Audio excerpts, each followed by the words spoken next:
Good morning, Joshua coming to you. It's Friday the 18th. We're coming very close to Christmas. Anyway, as I was walking back from Starbucks this morning, I had an idea. Maybe I'm going to raise this up a little bit so I'm in focus.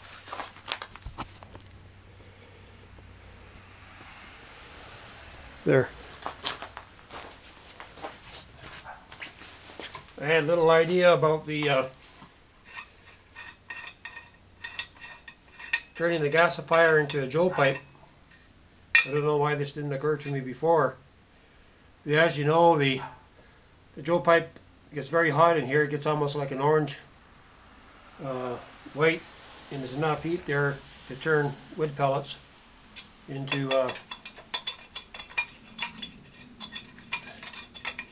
wood gas. I'm going to have to empty this out because it's getting full of soot. And so I was thinking, why not?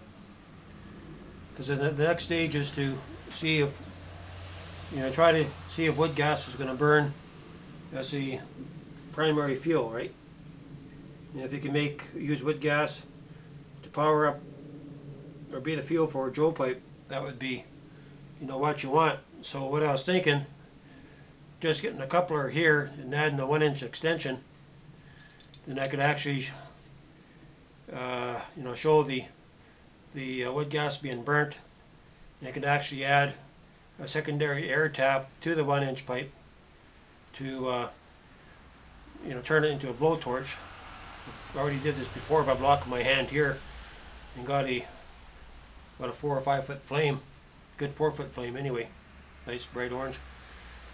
So that could be done to show that wood gas does burn. This gets hot enough to make the wood gas. And maybe the next one would be to get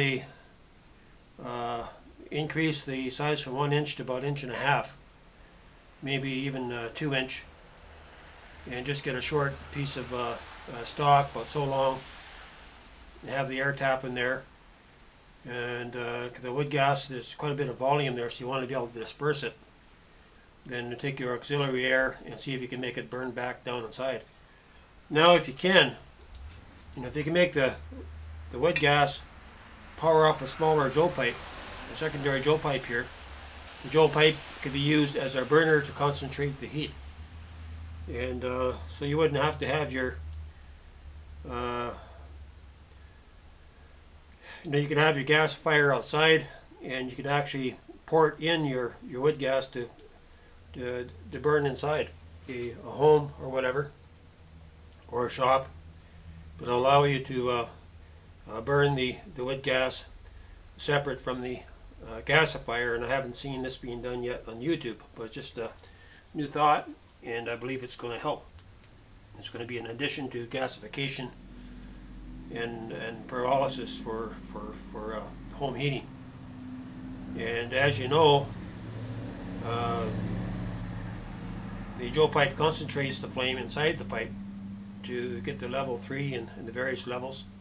And if this can be done with wood gas, which is basically hydrogen, if you add steam to it, you almost got all hydrogen. You'd actually have a hydrogen burn inside the Joe pipe. Okay, that's one part of it. The next part that I like to concentrate on is, I don't have the swirl device on me. With the swirl device, I'm just going to move the camera here a bit. Just bring it over here.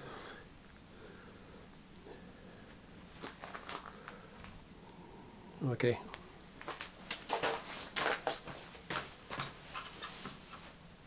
Put the cap back on this.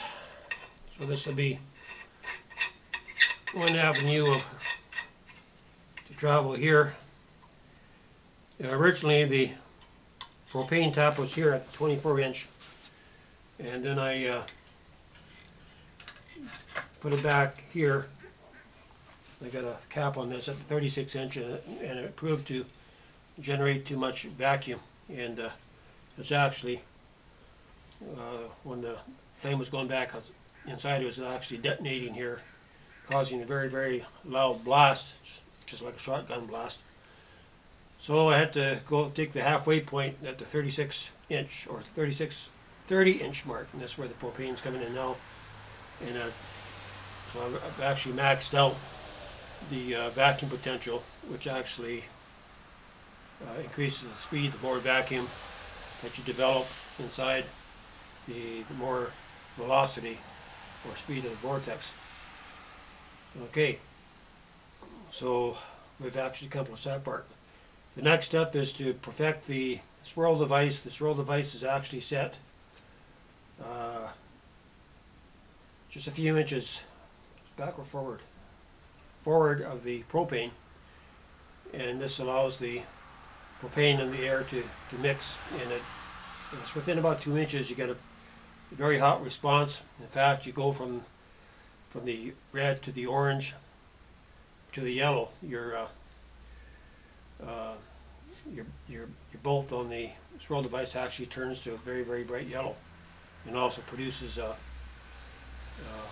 partial yellow flame, and you get lots of violet. So we're actually transcending from the red point being infrared into violet being the ultraviolet as far as the heat goes. Hopefully it won't go into x-rays.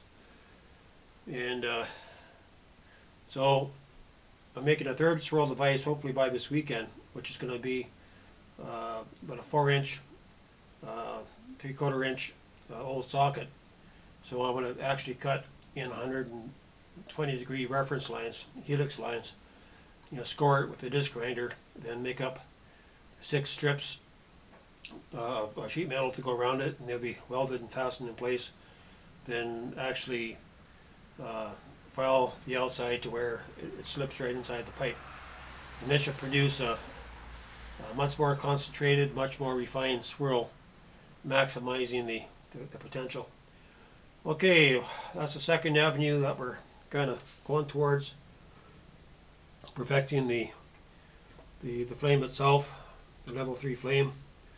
And the next step is to I want to actually add a speaker box to the back to induce sound frequency into the fan. Last night when I was turning, I had a very, very, very strong vibration here, very strong note. You could hear it,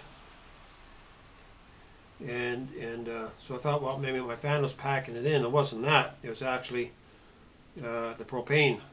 Propane was getting right down to just vapor, and it was actually causing a chirping sound or a reed sound effect that came through the propane feed and into the pipe. So the frequency being generated from the propane coming through the propane line actually was showing up on the in the flame, actually generating the frequency. So I'd like to take a speaker and maybe record some frequencies off the internet, some different tones, and try to play into a speaker through a small amplifier to see if sound can be used to trigger a plasma effect. And I've seen this before. I've seen infrasound trigger the level 3 flame to collapse, that collapse into a full white plasma. So sound may be what you're going to be using to tune the flame. Okay, that's it.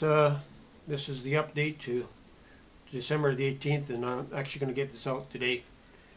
And yeah, it's going to be video 260 or something like that. Then I'll finish try uploading the rest of the videos by the weekend. Alright, that's it.